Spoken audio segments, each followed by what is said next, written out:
बिस्मिल्लाहिर्रहमानिर्रहीम। नाज़रीन अस्सलाम वालेकुम। मैं हूं आपका मेज़बान साबिर शाकिर। वफाक़ी दारुल हुकूमत इस्लामाबाद से कुछ ताज़ा तरीन और अहम मालूमात आपके साथ शेयर करते हैं। दुनिया भर से जो ख़बरें आ रही हैं, दोस्त ममालिक से जो ख़बरें आ रही हैं, हमसाया ममालिक से जो ख़बरें आ रही हैं, और जिनके बारे में दावा था कि ये हमारे स्ट्रेटेजिक पार्टनर हैं, हम इनके वफ़ादार हैं और हम इनके इत्तेहादी हैं, वहाँ से भी जो ख़बरें आ रही हैं वो सब की सब ख़बरें पाकिस्तान के हुक्मरानों के लिए इंतहाई बुरी और इंतहाई तकलीफ़ दह और इंतहाई खौफनाक ख़बरें हैं। और उनको बाकायदा तौर पे वो पहले ही उनका इक़्तिदार और इख्तियार और उनके ओहदे बेचैनी में मुब्तला थे और हवा में मुअल्लक़ थे और बिसाखियों के सहारे खड़े थे। और अब जो मज़ीद ख़बरें आ रही हैं, उन ख़बरों के बाद भी ये तमाम के तमाम ताश के पत्ते जो हैं वो बिखरे जा रहे हैं और जो शतरंज की चालें खेली गई थीं वो सारी की सारी चालें अब उल्टा इन्हीं पे आजमाई जा रही हैं और ये बिल्कुल इनका शराजा बिखरता हुआ महसूस हो रहा है। ख़ुसूसी एलची जहाँ जहाँ भी जा रहे हैं उनको मुंह की खाना पड़ रही है और वो नाकाम नामुराद लौट रहे हैं। अभी वो शेक हैंड करके बाहर भी नहीं निकलते और मुलाकात उनकी ख़त्म भी नहीं होती और जिस चीज़ की वो भीख मांग रहे होते हैं, अफसोस के साथ कहना पड़ रहा है कि वो अपने ज़ाती दुश्मनी में, ज़ाती इंतकाम में, सियासी इंतकाम में मुल्क की वक़ार का सौदा कर रहे हैं, मुल्क की वक़ार को दागदार कर रहे हैं और गैरों के सामने जाके हाथ फैला रहे हैं, अपनी झोलियाँ फैला रहे हैं कि जनाब हमारा साथ दें। पाकिस्तान में जो हमने सियासी इंतकाम की जंग शुरू की हुई है, हमने जो इंसानी हकूक़ की पामाली शुरू की हुई है, हमने जो सियासी कारकुनों के ख़िलाफ़, मीडिया के ख़िलाफ़, अदलिया के ख़िलाफ़ जो हमने महाजराई शुरू की हुई है और जो हमने जाली निज़ाम कायम किया हुआ है, इस जाली निज़ाम को बचाने में आप हमारी मदद करें। लेकिन कहीं से कोई अच्छी खबर नहीं आ रही। इसकी वजह यह है कि आप जुल्म की बुनियाद पर ज़्यादा देर तक नहीं चल सकते। तो सूरत हाल ये है, ख़बरें एक एक करके आपके सामने शेयर करते हैं। बहुत सारे महाज इन्होंने खोले हुए हैं और हर महाज पे अब जो है मामला इनके हाथ से निकलता जा रहा है। सिचुएशन ये है, नंबर 1 ये कि अब मुज़ाकरात का सिलसिला ख़त्म हो चुका है। इमरान खान साहब ने मुज़ाकरात कॉल ऑफ कर दिए हैं और पार्टी को हिदायत कर दी है कि अब इसकी कोई ज़रूरत नहीं है। पाकिस्तान मुस्लिम लीग नवाज़ और इत्तेहादी जमात और दीगर इत्तेहादी जमातें मुस्लिम लीग नवाज़ से वो भी नाराज़ होती हुई महसूस हो रही हैं। तो स्पीकर कौमी असम्बली अय्याज सादिक साहब ने मुज़ाकराती कमेटी का इजलास बुला लिया है 28 जनवरी को और इरफान सिद्दीकी साहब इस वक्त बाकायदा तौर पे मिन्नत समाजत करते हुए महसूस होते हैं। कुछ अर्सा पहले तक वो बहुत ज़्यादा तमतराक के साथ गरज बरस रहे थे, लेकिन अब वो मिन्नत समाजत पे आ गए हैं कि अभी कुछ ना करें, अभी आ जाएं। लेकिन ज़ाहिर है पाकिस्तान तहरीक इंसाफ ने अपना एक फ़ैसला ले लिया है और उस फैसले पर वो डट गई है। इमरान खान साहब ने ये कह दिया है कि ये लॉलीपॉप दे रहे थे और हम लॉलीपॉप लेने के लिए तैयार नहीं हैं। अगर ये कमीशन बनाते हैं 9 मई का और 26 नवंबर का तो वेल एंड गुड, अगर नहीं बनाते तो फिर इनके साथ बैठने की भी कोई ज़रूरत नहीं है। इमरान खान साहब बहुत ज़्यादा होपफुल हैं और उन्होंने ये कह दिया है अपनी पार्टी को कि 8 फरवरी के लिए तैयारियां करें। 8 फरवरी को भरपूर एहतजाज होगा और उस एहतजाज में अरकान पार्लिमान भी बाहर निकलें, कौमी असम्बली, सूबाई असम्बली, सेनेट, तमाम के तमाम, और उस दिन भरपूर एहतजाज किया जाए और नए इंतखाबात की तैयारी की जाए और इस साल हर सूरत में नया इलेक्शन होगा। ये इमरान खान साहब ने अपनी पार्टी को हिदायत जारी कर दी हैं। और दूसरी जानिब आज कौमी असम्बली में पार्लियामेंट हाउस में एक इजलास हुआ और उसमें जुनेद अकबर पाकिस्तान तहरीक इंसाफ के, उनको बिल आखिर पब्लिक अकाउंट्स कमेटी का चेयरमैन बना दिया गया। इस तरीके से पाकिस्तान तहरीक इंसाफ ने आज ये अचीवमेंट उनकी है, उन्होंने ये कामयाबी हासिल कर ली है कि उनके नॉमिनी इमरान खान साहब के जुनेद अकबर जो हैं वो पब्लिक अकाउंट्स कमेटी के चेयरमैन बन गए हैं। क्योंकि 1 साल हो गया है ये ओहदा खाली था और इस ओहदे को पूरा नहीं किया जा रहा था। पहले शेख वक्कास अकरम साहब को नॉमिनेट किया गया था। शेर अफजल मरवत साहब ने बहुत कोशिश की, लेकिन उन्हें इमरान खान साहब ने नॉमिनेट नहीं किया। वकास अकरम साहब को नॉमिनेट किया, लेकिन वकास अकरम साहब एक तवील अरसे से पार्लियामान में नहीं आ रहे, और इस तरीके से आज ये सब कुछ हो गया है। पाकिस्तान पीपल्स पार्टी की सेंट्रल एग्जीक्यूटिव कमेटी का इजलास होता है, और सदर ममलिकत आसिफ अली जरदारी साहब, और जो कि चेयरपर्सन है पाकिस्तान पीपल्स पार्टी के, उन्होंने तमाम जो कमेटियां थीं पीपल्स पार्टी की नून लीग से मुज़ाकरात के लिए जो तमाम कमेटियां थीं वो तहलील कर दी हैं, और नून लीग से पावर शेयरिंग फार्मूले के लिए जो मुज़ाकराती कमेटियां बनाई गई थीं उन सब को तोड़ दिया गया है। और अब जरदारी साहब को ये इख्तियार दिया गया है कि वो मुस्लिम लीग नवाज की लीडरशिप के साथ मुका करें।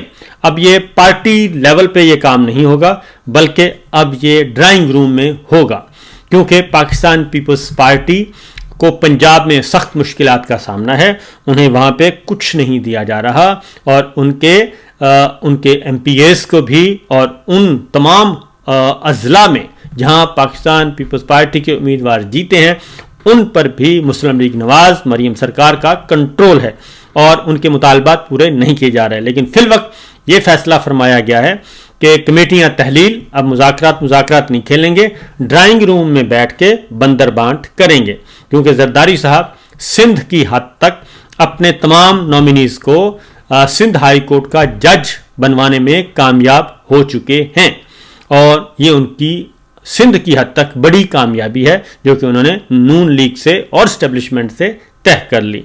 तो अब आते हैं ज़रा इंटरनेशनल सिनेरियो की तरफ। वहाँ पे क्या हो रहा है?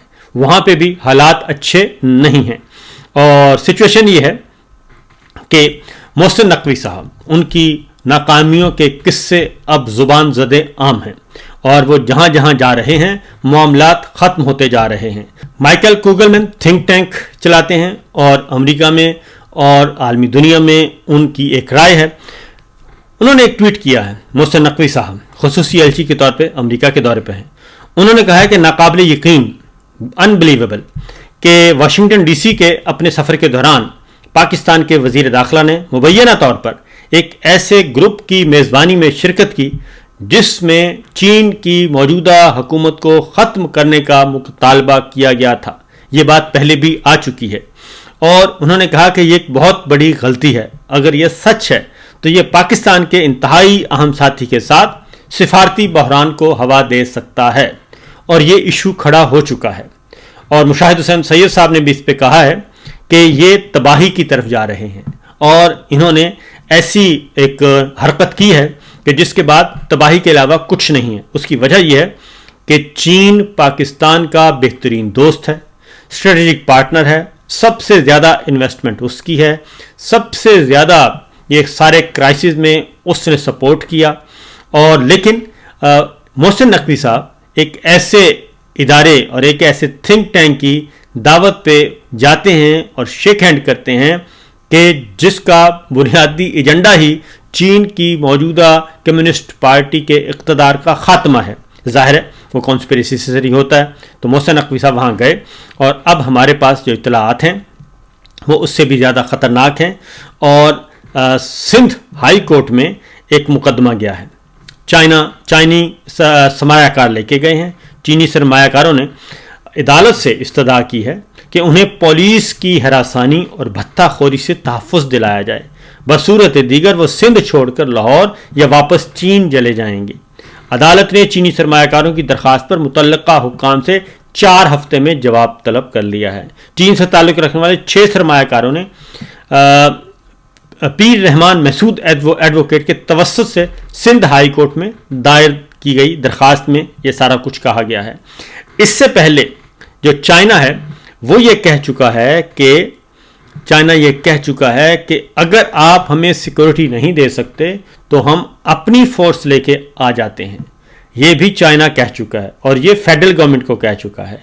तो चाइना की ये सिचुएशन इस वक्त नज़र आ रही है। उसके बाद दुबई में चलते हैं।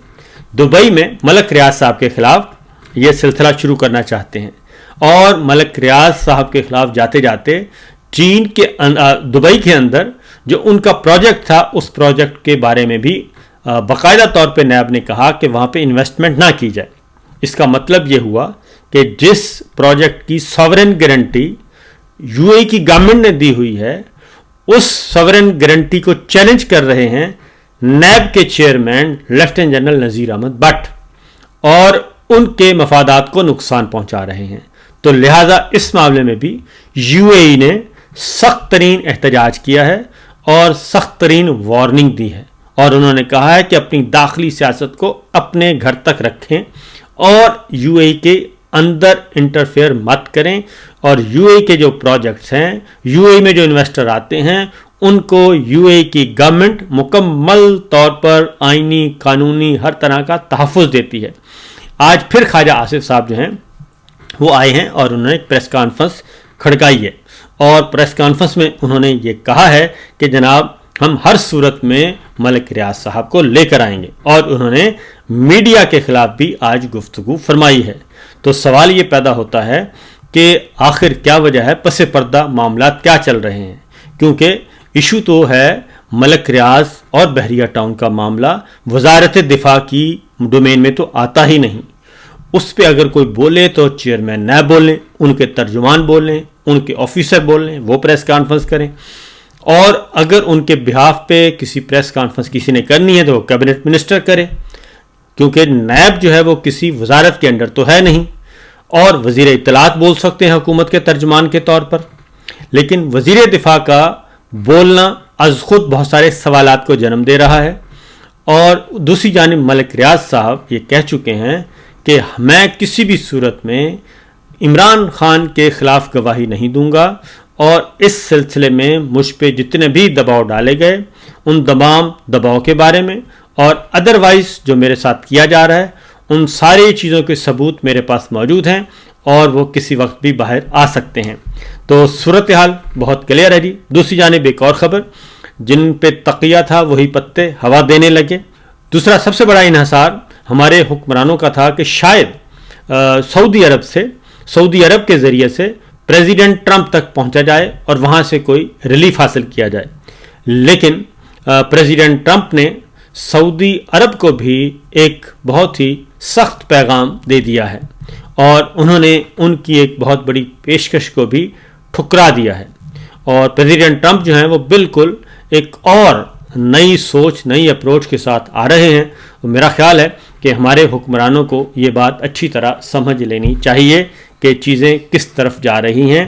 چیزیں اس طرف نہیں جا رہی کہ جناب آپ جو چاہیں کر سکیں گے. فی الوقت اتنا ہی, اجازت دیجیے, اللہ حافظ.